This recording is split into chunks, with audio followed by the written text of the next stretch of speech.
I feel like I'm getting older, bro. I'm 31.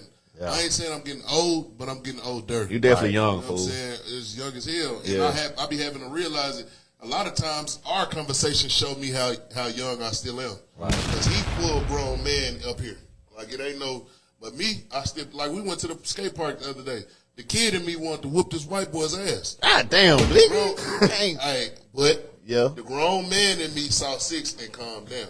It ain't even, sometimes, bro, you just can't even allow yourself to get out of character in front of certain people. Right. That's why I like to be around the nigga. You know what I'm saying? Because I can't just fuck up like that. Right. And then make you look bad and you hear it and everybody know you on CNN and shit. Right. Now I'm on video whooping the white boy and you trying to get me off the white boy. I'm saying. You know what I'm saying?